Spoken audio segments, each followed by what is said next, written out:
Not very powerful. Welcome, everybody, to this afternoon session. You're all very welcome. Today we're going to talk to you about machine learning, artificial intelligence and autonomous systems. It's a very big panel and a very broad topic. My name is Colin Rooney. I'm a partner in the Irish law firm Arthur Cox. I advise primarily these days on data privacy. I spent the last 2 years of my life grappling with the GDPR, a little-known law that you might have got a few emails about over the last couple of weeks.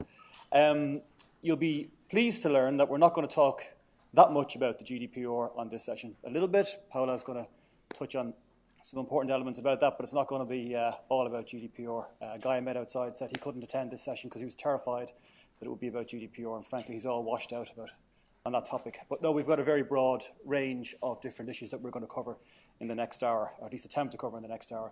What I thought we would do first, though, we have all of the panel identify themselves and explain who they are and give you a little bit of background. So maybe, Paolo, you might start. Sure, thank you. My name is Paola Zeni. I am the lead privacy attorney for Palo Alto Networks. I have responsibility for everything that has to do with privacy at the company. Great. My name is Joshua Walker. I'm a co-founder of Codex and Lex Machina, and I was formerly a flying car lawyer. Choose direct. Can't beat that. I'm Dave Green. I'm with Microsoft. I manage our copyright and trade secrets team. We advise all the divisions at Microsoft on a range of non-patent and non-trade mark issues, including our AI platforms. And I'm Mark Selwyn. I'm a partner at WilmerHale here in Palo Alto. I co-chair our IP litigation group. And I'm Matt Burrows, Director of Legal Business Affairs at Jaunt in San Mateo, and we are an AR/VR company operating a platform for the distribution and creation of AR/VR content. So, thank you very much. Just to give you a sense of what we're going to do and what we're going to try to cover in the next hour, we're going to start by speaking a little bit about what everyone's perspective on the panel is on machine learning, on artificial intelligence, on autonomous systems, what it means to their organization and to themselves. Because it's one of those somewhat nebulous terms, or a number of those nebulous terms like the cloud or like Internet of Things, which has a lot of different meanings for lots of different people, and it's also, I think, burgeoning at the moment. So I thought that would be a kind of a useful place for us to start. From there, we're going to move on and speak a little bit about data privacy, about the GDPR, but also the US perspective on how this interacts with and interfaces with artificial intelligence, and in particular some of the autonomous systems. That's kind of going to lead us to talk a little bit about data mining, text mining, and what that means. Bridging into sort of a discussion about autonomous systems, Joshua's going to talk a little bit about that. And then we're going to kind of move on and speak about patent protection, trade secrets, and the kind of IP protections which are available for organizations in relation to artificial intelligence and autonomous systems. And then we're going to finish on sort of a little bit of what I'm going to describe as crystal gazing or crystal ball gazing. We're going to try and see what we can say about the future, because this is quite a new, uncertain area, and I think we're any of us in any space where we can make solid predictions. But I think there are trends emerging which we're going to try and see if we can give you an indication of the direction that things are going. So I might start by Paolo asking you to give us a sense of what artificial intelligence and machine learning means from your perspective. Well, I'm obviously not an expert. The way I see machine learning and artificial intelligence really blooming for the society, especially as I see it at work in the cybersecurity space, is the ability to learn how to do better security and provide better security. And I was in a cybersecurity panel just 5 minutes ago with the gentleman who was saying that the average time it takes for a company to determine that somebody has hacked their system is 270 days, which, I mean, it's just scary. And so I think that's what machine learning can do, can help in identifying what's normal, and then from learning from the normal and the deviation from the norm, learning to be better and better at detecting these things so that the 270 days hopefully come down. It's a pretty daunting statistic. So the way I see machine learning and AI expressing the best is the ability to just learn much faster and be better at what we do. And consequently more secure. Joshua, what's your interpretation and what's your take on it? So through happenstance, I've ended up doing a lot of AI stuff. Some of it is consulting on the AI itself, and the other half is like pure legal or using law in those contexts. So I had a little bit of a nerdy definition and that I want to start with, and it's that artificial intelligence I would define as a marketing meme that refers to a variety of advanced mathematical and computer science techniques and systems. And that specifically those techniques and systems, and this is an MIT professor named Patrick Winston, not me, who came up with this. He said it's algorithms enabled by constraints exposed by representations that model targeted thinking, perception, and action. Now, no one's going to remember all of that, but if you remember the beginning and the end, it starts with algorithms and ends with thinking, perception, and action. The reason I call it a marketing meme is that, as in other areas, there is what people talk about, like with cryptocurrency, right? There's a 10x amount that people are talking about, and there's probably 1 times that, a 1 to 10 ratio of like real stuff that's really valuable, right? With AI, there's maybe a 3 to 1 ratio, and a lot of people will label things as AI that may or may not be. So it's a marketing meme. The thing to remember about the fact that it's an algorithm is the fact that it's really not necessarily artificial nor intelligent. An algorithm is defined as a step-by-step procedure by which an operation can be carried out without any exercise of intelligence. So, for example, by a machine. So to go back, AI is an algorithm, something that does not have any intelligence in it. So again, just to level set, it's good to be realistic about this stuff. It's not all new. It's not all changing everything. It's math and a lot of application. So we'll talk more about it. Yeah, great. Dave, what's your take? So take 2 columns, and on the right-hand side, list all of the processes and methods and systems that we've been working on, have developed, say, over the last 50 years. Data analytics, data classification, data processing and coding, and machine learning. And on the left-hand side, just list the number of things that have traditionally been associated with human cognition. So reading, speaking, translating, perceiving, et cetera. So what we think about is, really AI is the application of the items of the column on the right to augment the capabilities of the items on the column on the left. And these are, I notice I use the term augment because I think from Microsoft's perspective and from an AI perspective, at least in these early stages, we're really looking at the augmentation of human capability rather than absolutely the replacement of those functions purely by computers. Mark. So it's interesting because the term itself, artificial intelligence, goes back more than 50 years now. And it would be an interesting exercise to look at every decade how it's been defined and how that term has evolved. In my mind, we've gotten to a point where the AI computer has 3 distinct characteristics. First, it has the ability to act independently and autonomously to some degree without direct human supervision or control. 2, it has the ability, again, to some degree, to learn on its own. And 3, it has the ability to handle and process a large amount of data and information in a way that a human cannot.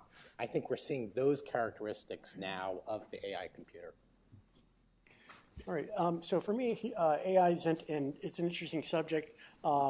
Just kind of initially looking at it, I mean, part of me feels like AI is, it's fundamentally machine learning and so forth, and I think of the potentials for it in terms of the interaction between man and machine, and what those consequences are. And of note, I know Stanford here is taking a particular interest in actually more or less recharacterizing AI as not just artificial intelligence, but human-centered artificial intelligence with the emphasis on the human component of it and what that means. And then from a business point of view, AI for me and machine learning and so forth has to do with content creators and the potential for being able to use AI and machine learning as tools to expand our creativity and our expression. So if we think about AI to a certain extent as being, I suppose, driven largely by machine learning, which itself requires, as Mark has pointed out, large amounts of data to be processed, to be collected, to be used. Straight away we're into kind of a consideration of what that means from a privacy perspective. Now we're 2 weeks out from a fairly significant piece of legislation in terms of the GDPR. GDPR clearly raises a lot of challenges in terms of how you can do machine learning and how you can, benefit from artificial intelligence when you are going to be using information which identifies a living individual. Paolo's going to talk us a little bit about that in terms of what you can do, how you can sort of think about the interface between the GDPR and AI, and how, every single time we have one of these, I think, technological innovations, whether it's IoT, whether it's AI, we always seem to come up against the challenge in terms of making it work with data protection, particularly the EU data protection considerations. And then Matt's going to follow up afterwards with a kind of US privacy perspective. Over to you, Pamela. Well, thank you. Thank you, Colin. So, it's my turn to talk about GDPR. Please don't leave. It will be over very soon, I promise. GDPR is huge. Everybody's been talking about it most of the day. When I was thinking about machine learning and GDPR, I think there are two aspects which I wanted to address. One is the fact that purpose is very central to GDPR, and I think this is a relevant concept for the purposes of machine learning. And the other is obviously the big need to address the requirements around automated decision making. So GDPR requires that data processing be lawful, and in order for data processing to be lawful, it has to meet certain conditions or certain definitions. And if you look at all the legal basis for data processing, they're all tied to purpose, right? So either you have consent for a specific purpose, or you have a purpose that is a legitimate business interest of yours under certain conditions, or you have other purposes that are specifically enumerated by the law. And if you want to process information for a purpose that is different, you have to assess compatibility of the purpose that you have in mind with whatever purpose your data subject may have agreed to, or the regulator may have knowledge, they may have recognized was acceptable. So, and then purpose is central to a lot of other requirements. So because the transparency and controls requirement, it has to be communicated to the data subject. It has to be mentioned when consent is requested, and consent, again, has to be for a specific purpose, which is interesting when it comes to machine learning. And individual rights are connected to purpose. For instance, the right of access includes knowing what the purpose of the data processing is. My right to be forgotten is about data that no longer serves the purpose, and also my right to object to data processing is very much tied to purpose. And there are additional requirements when automated decision-making is carried out. So what this pretty much means is there cannot be data that is collected and processed just in case without clarity of purpose, and then maybe we'll come up with a purpose afterwards, which would be actually the ideal solution for free reign to creativity. It's just not possible under GDPR because of that, because of the centrality of purpose. And the automated data processing, the requirement in general is that individuals have a right not to be subject to a data processing that has no human intervention. And automated data processing is defined by the law and also interpreted by the Article 29 Working Party, which is a group of data protection regulators in Europe, as being an automated form of processing. So that's item number one. The second thing is it has to do with personal data. So if it's personal data, it's defined by the regulation. And the third one is the goal is to find out about a person, find out what's going on with that person. And that leads to profiling, which is very closely and tightly regulated with automated data processing. So if you are in this situation, the requirement, as I mentioned, for, let's say you're a data controller, you are exercising automated data processing and machine learning and applying AI to the data about data subjects you're dealing with, transparency and control. So you need to make sure that if you have whatever document you have that discloses your intentions and your purposes, it includes that, because machine learning is a purpose. It's a purpose in itself. And it's not something that can be just wrapped into whatever existing purpose you already have. So you need to have a good disclosure that way. If you're relying on consent, consent has to be specific, so the purpose has to be disclosed accurately. And of course, you need to deal with the conundrum of what are you going to do with individuals that deny their consent. So you cannot have a business model that only deals with one category of individual. You need to have the yes-sayer and the naysayer and be able to support both of them with whatever it is that you're offering. So that's an important component to have. The Article 29 Working Party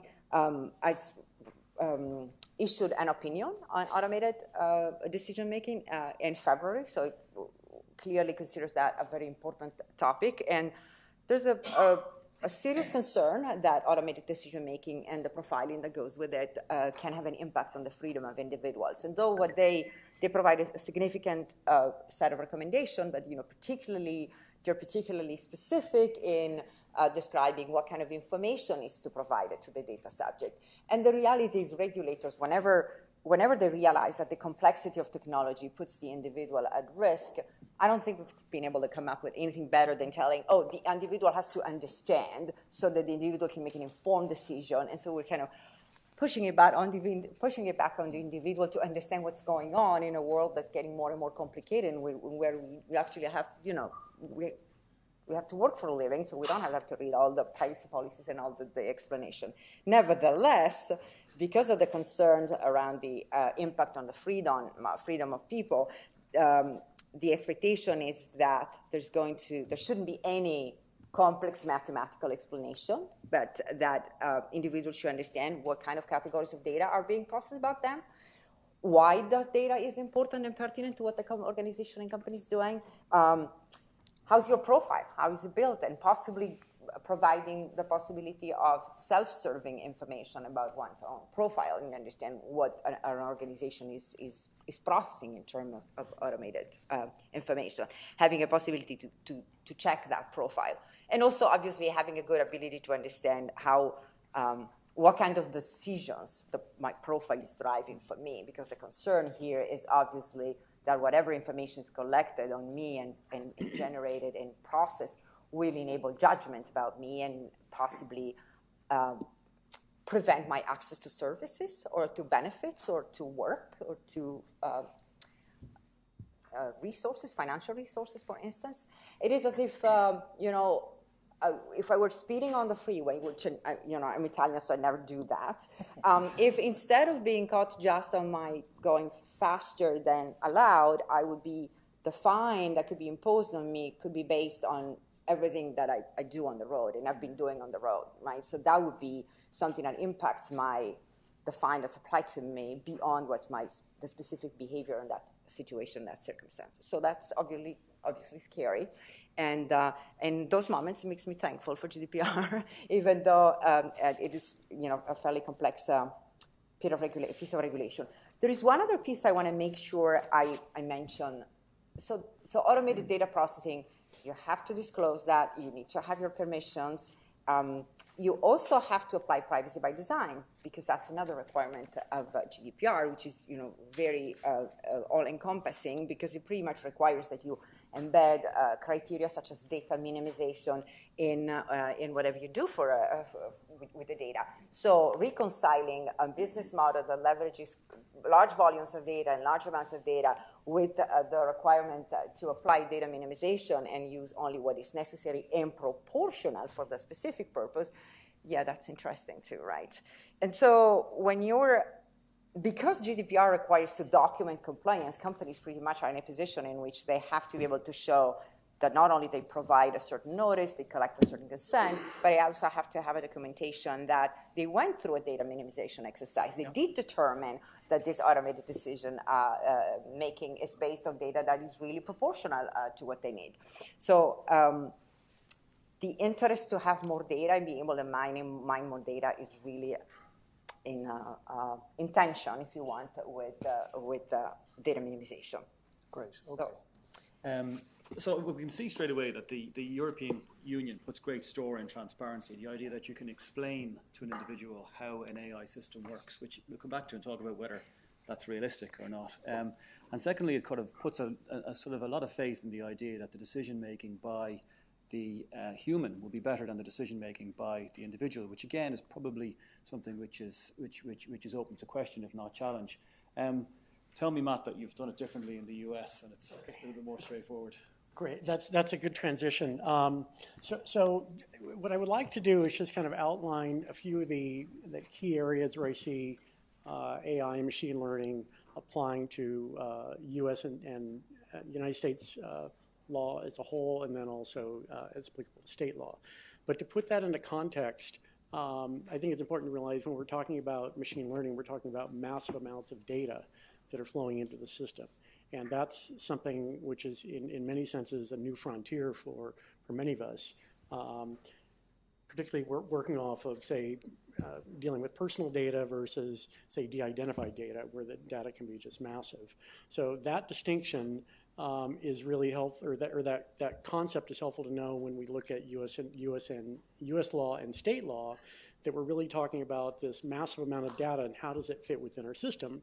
The fact is, there's a framework for handling these issues on a going forward basis, but say, unlike, for example, Article 22 of the GDPR, which expressly talks about automated decision making, there really isn't that sort of granularity within U.S. law in general. And just touching on a few of what I think are the key areas, the U.S. Privacy Shield, for example, when you're transferring data between, say, the U.S. and Europe, much of that does track GDPR, but in doing so, when you're bringing in this data, there are limitations, such as you can only process data for the purpose for which it was collected. Well, if you've got a massive amount of data, that means you need to have it organized in a manner so that if and when that process is no longer valid, that you can delete it from your systems. Or in terms of maintaining accuracy of the data, if and when that data ever changes, you need the ability to do so. In that sense, I mean, there is overlap with GDPR, but again, there's nothing in here within the Privacy Shield which necessarily speaks to, for example, automated decision making and how that comes into play. And for issues like that, I think really our best framework is around Section 5 of the FTC Act, which has to do with unfair and deceptive acts and practices. And the FTC Act has been around for some time, but I do think nonetheless it is still something which is very alive and applicable to the machine learning environment. Specifically, though, with respect to when the FTC is looking at the consumer and they're operating a vehicle or they're operating an audio system in their home and so forth, at the end of the day, is the consumer's expectations met? And I think that's where, in terms of best practices, it's really important to hit home that your privacy policy, I mean, much like 5 years ago, I mean, in a sense it's no different. You need to have a clear and concise privacy policy. The consumer needs to know what it is, what data they're disclosing, what purpose, and so forth. But I think in the big data environment, it's all the more crucial that be spelled out. And invariably, companies are not going to know. I mean, what the environment's going to be like in 10 years. So, granted, you may be collecting data for today, and you're effectively complying with the FCC or FTC by not being deceptive. But I think kind of a balancing act is, well, how do you anticipate what you're going to need in 10 years, and balance that with the consumer's need to know, okay, how is my data going to be used in any given instance? So there is that gray area there. From the FTC point of view, certainly, I mean, they'll be, addressing the issue over time with guidelines and so forth. But I think that is a key question going forward: is how do you really balance what you communicate to the consumers and what your business goals are in terms of collecting that data and using it. And as with Privacy Shield, having a proper system in place so that you can manage that data, so that if and when the purpose is no longer valid, or your data set for a certain subset of people, it's just incorrect. It needs populations change, demographics change, and so forth, and have you updated that, because that too could be a grounds for a deceptive practice. So that's I think that's on the federal level is really the main framework. There are other federal laws which do come into play. The FCRA, the Fair Credit and Reporting Act, while not specifically in the privacy realm, The FCC has specifically said that predictive analysis is applicable to that. So when you're a business and you're using a credit report, say for employment purposes, previously you could look at that and you say, okay, I'm going to pull a credit report and it's going to have somebody's purchase history and so forth. Well, now if you're using predictive analysis, you could, in theory, look at somebody's zip code, you could look at their social media and see other factors which are not directly on point and are predictive. And so from a business standpoint, when you pull that credit report, then you effectively own that. So you need to have some assurances that the parties that's issuing that credit report has done so in an accurate way. And is that, the information that you're relying upon, the zip code and social media and all that stuff, how current is that? How reliable is that? So that's another factor. But just to be clear, the FTC has spoken to this notion of predictive analysis, so that does come into play in terms of federal law.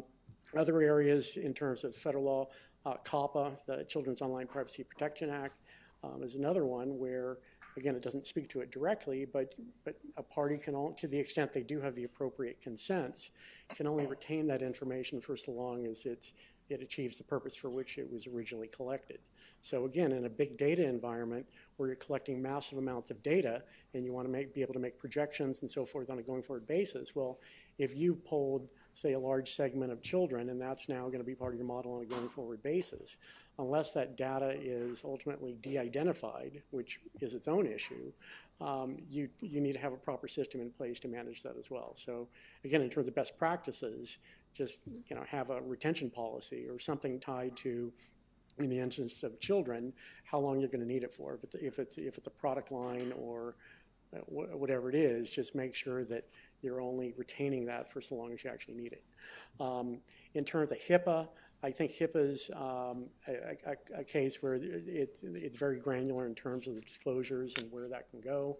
And in terms of a big data environment, either somebody's going to have to give the consent to their various sensitive information, opting in and perhaps more so because of the sensitive nature of that, or simply having a process to de-identify the data. So for those of you that may work in the medical biospace, certainly it would be crucial to have a system in place so that to the extent you are collecting data that otherwise would be subject to HIPAA, that you do have something where you can de-identify the data. And I say that there's a caveat around de-identifying because that's somewhat of a technical term in terms of that the more data that one collects, arguably, not from me, this is from other technologists that would speak to this, there's the potential for having that data be able to be re-identified. And I can't speak to that, but I'll just throw it out as an issue that if you do de-identify it, I think there might be some ongoing vigilance around whether or not that remains true over time, that something is truly de-identified. On the state side, really, in terms of machine learning and so forth, California is the only state that I can really think of that has had any meaningful focus on this. Other states have, most all states have data breach laws and so forth, but in terms of machine learning and autonomous systems and so forth, it's really California. In particular, there is a current ballot initiative, which is the California Consumer Privacy Act, which it's on the ballot. I would say it's set, provided the number of signatures are match up and so forth are validated, that will be on the November ballot. And that act is brought forth by I think somebody in the real estate, somebody in the non-tech field, who essentially was, I think, alarmed by the thought of big data and gathering all sorts of data and not knowing where the data is going to go. They have children. It's like, well, how is that going to impact them? Are they going to be capturing that data? What's the purpose and so forth? So I think it was really, from my vantage point, somebody that's operating out of fear of the unknown. So how are we going to address this? So they put money behind this initiative, which, when you read through it, is somewhat, it's certainly alarming from the business side of the equation, which effectively says that if a company is going to sell or disclose your data, that you need to provide that consumer with notice, and they have the ability to concurrently make a request to ask you, one, what categories of data are you selling or disclosing, and to whom are you doing that to? So it's not some like, well, we're selling it to people in the consumer technology business. I mean, it's fairly granular about the particular companies and so forth. Furthermore, there's something also, again, from the business side of the equation, which is I would call alarming, is that it does require the business operator on their website homepage to literally put a button or something otherwise in a clear and conspicuous manner that says, do not sell my personal information. So that's something which they want to be clearly conspicuously placed on the website.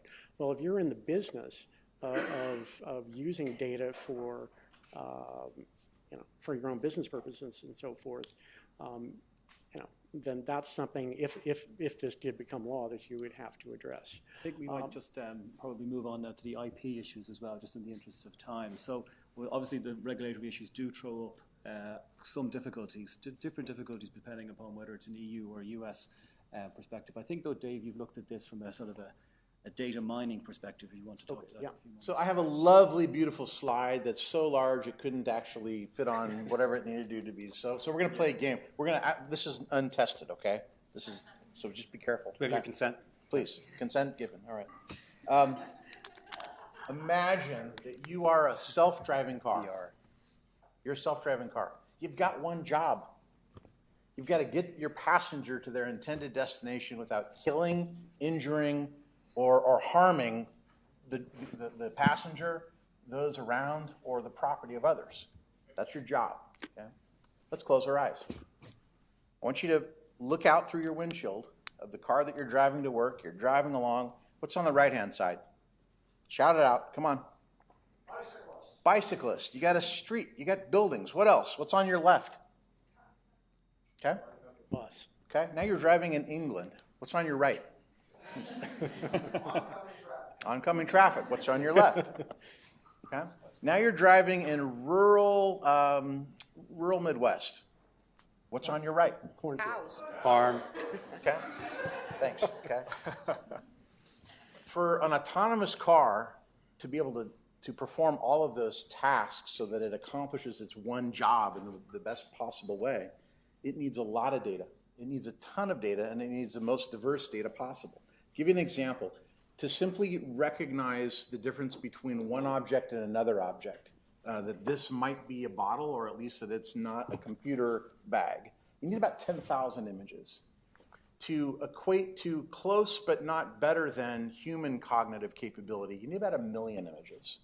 And to perform at a level that probably we'd feel comfortable in, at least some of us, I'm still not quite comfortable in autonomous cars, you need about 10 million images, right?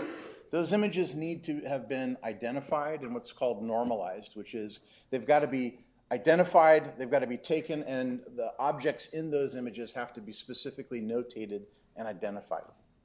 10 million images to distinguish a passenger or a pedestrian from a lamppost. Okay? So the scale of content that we have to obtain, that we have to normalize and be able to use for this task is significant. It's enormous. Where are we going to get all that stuff? Where are we going to get all those images? We could go to, I don't know, a photo company, right? Well, what's the problem with the photo companies? The photo companies only pick the prettiest images, right?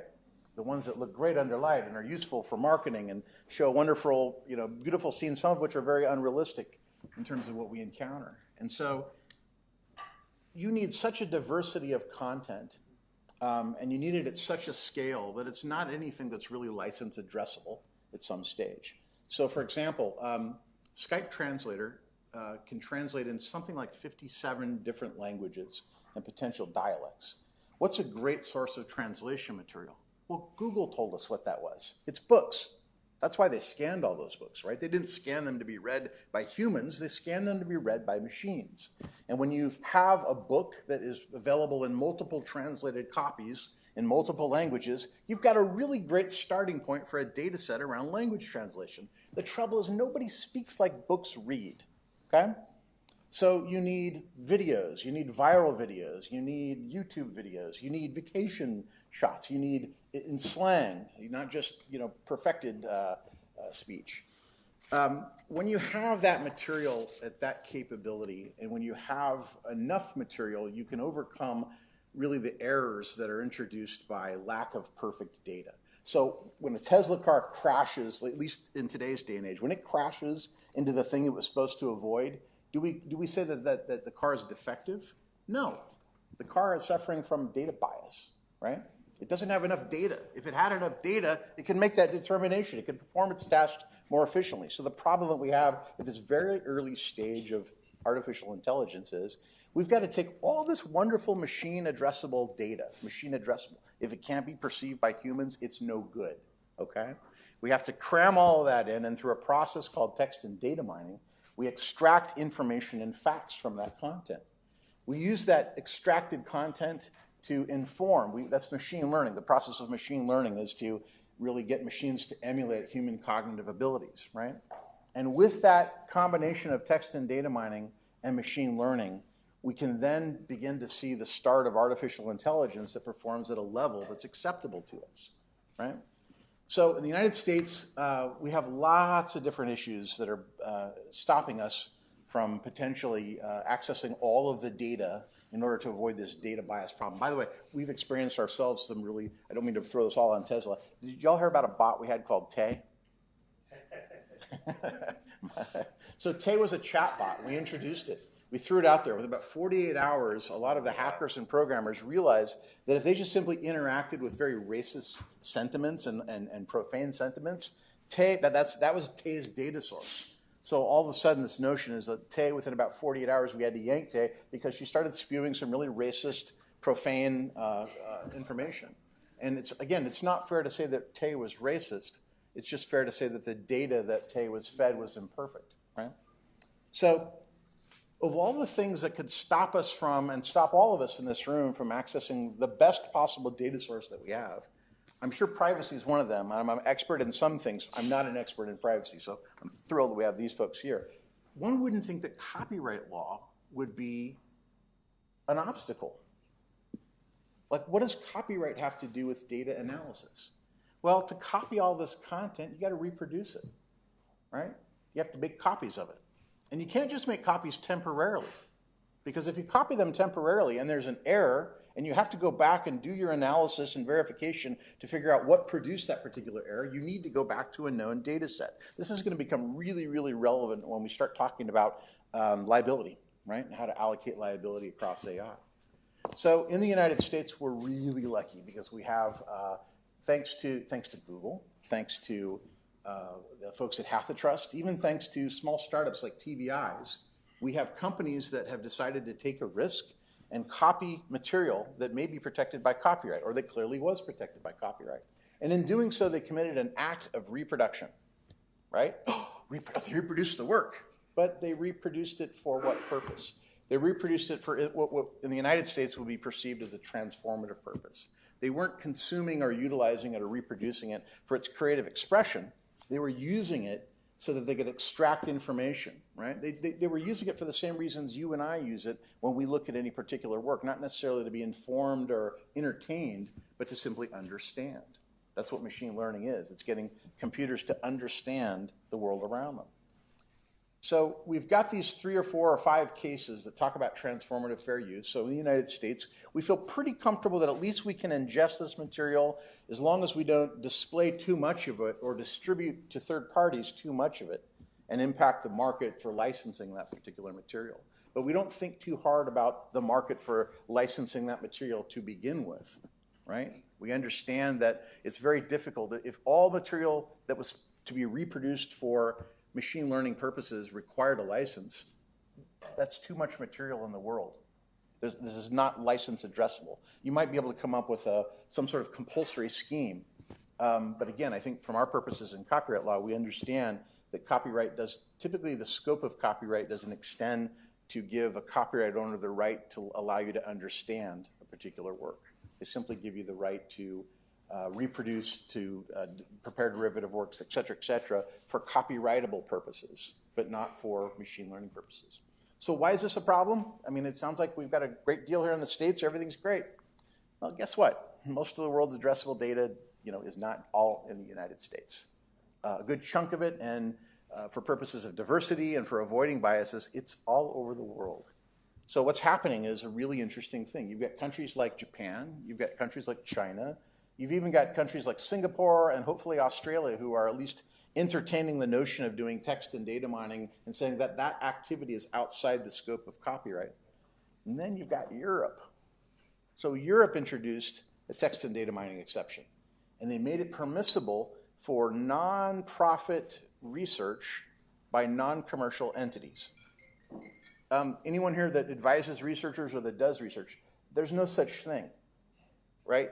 Research in the 21st century are combinations between public and private collaborations, right? Governments, when they engage in research, hire commercial entities. Why? Because this role, this task of machine learning is beyond the scope of any one entity. It has to be spread about multiple entities, commercial and non-commercial. So the challenge I think we're facing in Europe, to sort of come to a conclusion here, is that we've got member states in Europe that believe the right approach is to adopt a licensing schema. And they want to reserve text and data mining for uses that are ivory tower research is probably what I would say. And what they're trying to do is, I think they're trying to protect what are a relatively small group of folks, the folks that we've interviewed and talked with out there, the copyright owner communities. It's not the music community, and it's certainly not the film community. They actually love text and data mining. Do you know why? Because Article 13, the filtering mechanism, in order to do filtering online, to filter some of the hosting platforms and to spot pirated content, you gotta do text and data mining to do that. So whose works are we trying to protect? Science journal publishers, news publishers. Those are industries, at least the news publishing industry, that are under all kinds of impact and threat. And so we have to decide, I think, as a global society, whether we want to use intellectual property to interfere with the benefits and promises of AI, to set up some kind of mechanism that extends the scope of copyright and awards copyright owners the right to have their works accessed and reproduced for those purposes. Obviously, I've got a biased perspective on that, but that's what I see the challenge with as far as text and data mining. Thanks, Dave. So I think that's probably a good point, Joshua, for you to come in. I mean, we've spoken about the problems from a privacy regulatory perspective. We see it as property challenges now. How do you see this? So that's right, Colin. So we are talking about IP and privacy, two really abstract things, as they're applied to AI, which is a super abstract thing. So before everyone falls into a massive food coma, I'm going to try to make it a little bit concrete with a story. That may be a good or bad story, I don't know. But it's a story that I can talk about to some extent. We were building a flying car. And I was working at one of the many flying car companies, or at least many flying car companies in Silicon Valley. We had the backing. We were backed by a giant aerospace company, so we had deep pockets, which means we were a target for class actions and things, so we had to have very good privacy and IP things. And our view, Dave said something really important. He said, basically, AI is data, right? Like with Tay. It's exactly right. If you have bad data, right, as you see, if you're familiar with ImageNet, the good data in ImageNet is what made convolutional and other neural networks successful, why this stuff is working now. It's because they had good, clean, annotated data. So the data, the autonomy game, is also about data. So we had hired, over 100 engineers, pretty much, in a very short period of time, and we had to talk about why IP and data privacy and other things are important. And I think there were three elements to that. The first element was technology, and I'll talk about how I'm defining that in a sec. The second element of that was a strategy, and our strategy had to encompass not just the data strategy for the AI intake, but also the human PII, that sort of thing, but also the strategy for IP, because in our case, those two things bled into each other. The patent strategy and the data strategy were correlated to some extent. And we viewed data as an asset that we wanted to maximize access to and protect and sequester where we needed to as well. And the third thing that is equally important, as it is in the strategy world, training. we had to train our people to be thinking about these things autonomously, not just when they check the box with the legal team, because we needed a lot of patents and we needed a lot of data processing that was not illegal, right? That was compliant. The types of technology we tried to build. So we were building a legal AI for essentially business purposes. But one of the things that AI tried to do for various reasons was to detect different types of clauses in contracts. So if you're a big aerospace company, you have lots of contracts, and who can see which clause varies by the person, by the department, by the time, and then where they are on the planet. So what we actually ended up building is a system that detected, geospatially where the person was, and that was not as hard as it sounds, actually, at a given time, and did they have the authority to actually see that clause at a given moment. That was just a small widget we built for a much bigger legal AI, purpose. But I think that is where the market is going to go. We are going to need technologies that addresses some of the things that Paola and everyone in the other panelists have been talking about. Very specific usage for very specific people at very specific times. And if it requires manual review, even of contract lawyers, it's not going to scale. So how do we scale that usage and authority control in a way that actually works? So I think we're going to see more and more technologies of that. Our little example was just the beginning. The second, in strategy, the data was a real asset. And if you don't have, we actually ended up, this thing has achieved liftoff. It's not fully autonomous yet. But making any vehicle fully autonomous is all about data. And if it's all about data, you have to make sure that the data is not going to leave the wrong place or is not going to be misused. Again, we had to have a technology and a strategy for how to do that and how to build the best possible AI with the most possible data with the least possible legal risk, right? So that was a key part of it. The other part was patenting.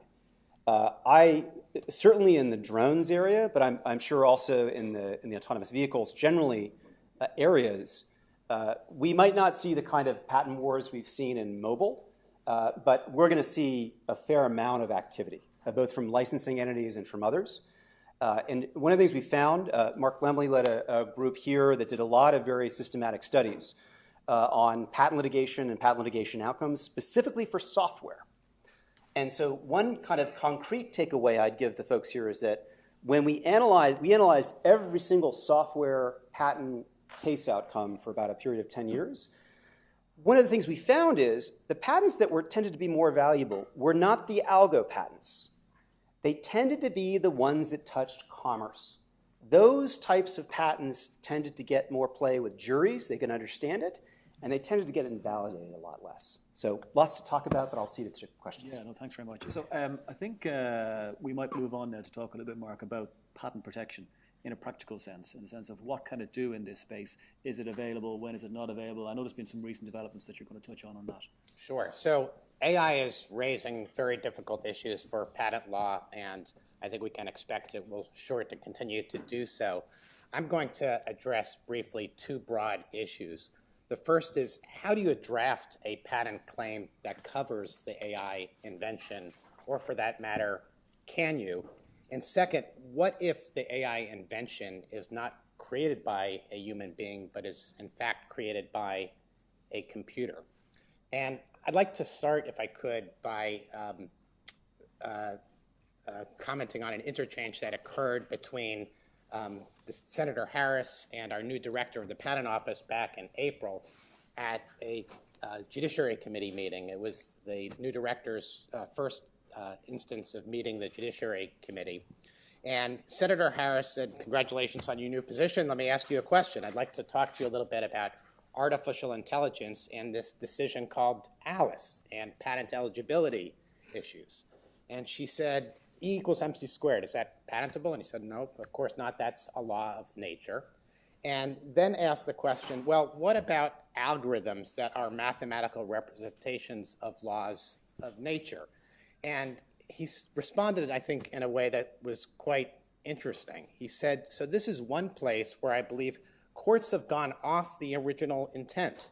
There are human-made algorithms that are the result of human ingenuity that are not set from time immemorial, and they're not absolutes. They depend on human choices. They are very different from E equals MC squared. So that's sort of crystallizes an issue that the courts have been struggling with, in particular over the last 4 years since the Supreme Court issued its decision in Alice on what is patentable in the first place. And let me just briefly contrast two decisions by the Federal Circuit to try to frame what the debate is. Let me just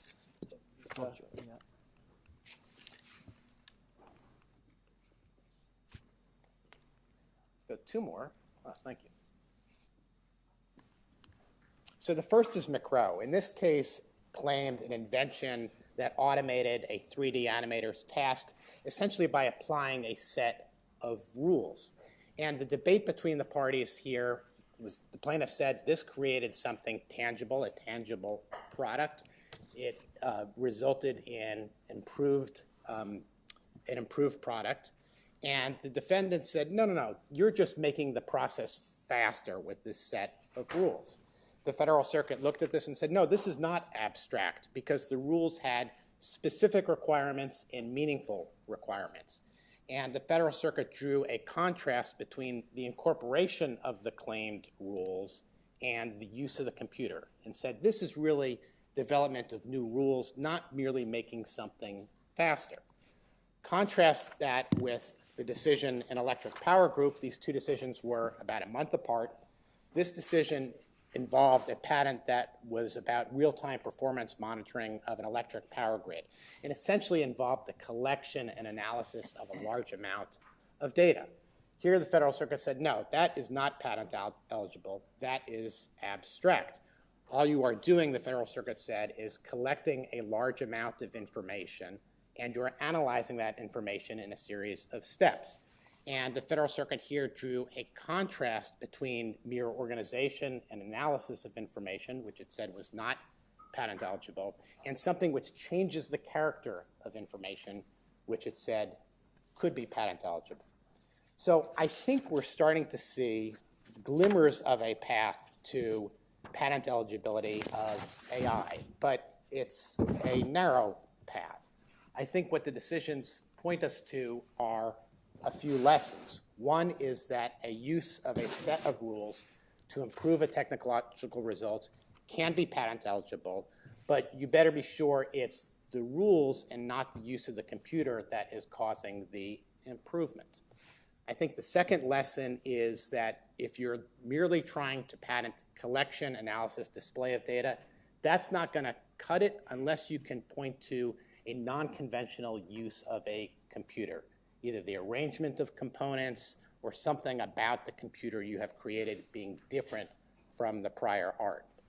And third lesson I think we're seeing is that if you change the character of information beyond merely collecting and organizing the information, that might be patent eligible depending upon the context. But that brings us to another question, which is what happens when it's the computer rather than a human being that is taking the inventive step in creating patentable subject matter? And is this something that is already happening? I think the answer to that is probably yes, it is something that is already happening. Should computers be considered inventors? And if so, who should own those inventions? As is, the patent laws were not developed with the idea that you could have non-humans inventors. U.S. patent laws are built around a paradigm of an individual, a human inventor. So that itself raises additional questions. Do patent applicants need to tell the patent office, hey, a computer was involved here in assisting me in developing the invention? Do I need, as the patent applicant, to tell the patent office about what the role of the computer was? And what would happen to the patent applicant if it did make that kind of admission to the patent office? The fact of the matter is today's computers are capable of considerable computational creativity. They're increasingly imitating human thought, and that spark of genius that we normally associated with human beings and patentability is starting more and more to come from computers. So the U.S. Patent Office has never expressly addressed the idea of computer inventorship. It has been addressed in the copyright context. You may recall the issue with the monkey selfies and the monkeys taking pictures of themselves, and the issue was whether that was copyrightable. Shortly after that occurred, the Copyright Office issued some guidance saying that it would not copyright works that came from a non-human author like that.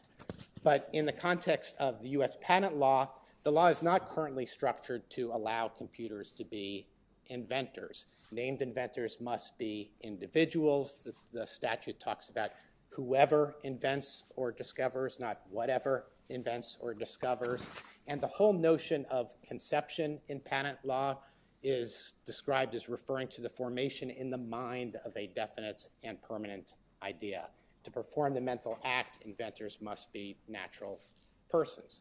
And there's an emerging debate about, well, what should be the policy here? Should we change the laws in some ways to allow computers to be inventors? There's an argument that that would help promote innovation. It would help reward and create and incentivize the creativity of individuals who are creating those computers. It would encourage the disclosure of new ideas as opposed to holding them in confidence as trade secrets. And some are asking, this whole mental act requirement, is why do you need it? Is that something that's truly necessary to determine what's innovative? On the other side of the debate, people are saying, well, this is really unnecessary to spur AI growth. You don't need to incentivize a machine or to recognize a machine with a plaque. And if you start to recognize the machines, it might discourage human inventors. There's also been some concern expressed if you start to reward the machines and say that those can become inventors, is that going to consolidate patent ownership in companies with access to the machines that create the inventions? So I think that these are going to be issues that in the coming years we can only start to imagine the debate and how they're going to end up. Sure, yeah. So we've got less than 5 minutes left. So if there's anybody got any burning questions or wants to ask anything of the panel, please do raise your hand and step forward. But I suppose what struck me about that, I think the liability question is a very big issue. We've seen it, obviously, as you've explained, from a patent perspective. We've seen it on the EU side from the Commission, the Competition Commission of the EU, suggesting that what would be the responsibility for antitrust actions? Would it sit with the machine, or would it sit with the entity or the person who is in control of the machine? And they seem to be of the view that it is the individual or the organisation which would bear liability, unsurprisingly. I don't know if the panel got any views in particular on liability issues. Joshua, view? I can talk a little bit about data. I mean, so data is already a way to obviously communicate and create concert between players on pricing data, right? And the airline ticketing industry is obviously a way you can communicate with different services. So because AI is data, there is already precedent, certainly in the US and I suspect in the EU over this as well. I think it's going to be a huge area of focus. Between the GDPR and the Competition Authority in the EU, I think we're going to see a lot of activity here. And because, to take some example, I was familiar with the process you're referring to, the EC, and I think a lot of it is going to be focused on U.S. entities, right? And what are they doing wrong, and how to control that? And there is a view that there is that it's more libertarian even than it actually is in the U.S. So I think we're going to see a lot of activity and a lot of legal work around that. To me, it's a data game still. And that if you can control the data and prevent sort of inappropriate usages of data and be better than the state of the art, you might be a couple steps ahead of the Competition Authority to some extent. That makes a lot of sense to me. I think we'll probably close up now by just making a little bit of crystal gazing, a little bit of kind of predictions. I was just said at the very outset, I don't think we can be very solid on the predictions, but I wouldn't mind getting a view from each of the panel members as regards where they think this is going. And Dave, you look like you want to start. Sure. On the liability question, we'll solve the text and data mining issue at some level. Either people will move out of Europe to do their text and data mining, or Europe will join the 21st century.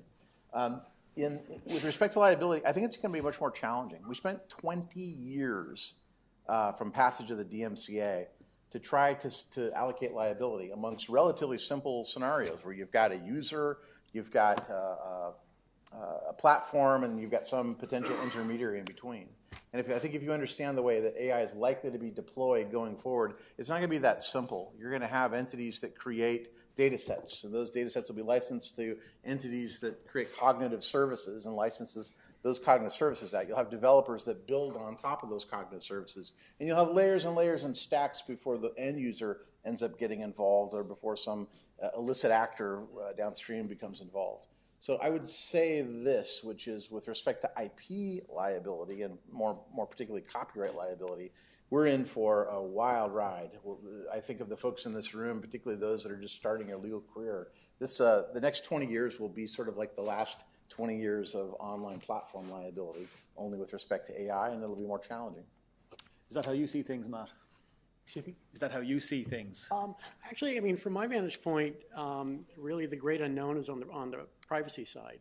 I think, I mean, there's all sorts of great hope and aspirations for AI, much of which will ring true, I'm sure, in terms of healthcare and what people can create and so forth.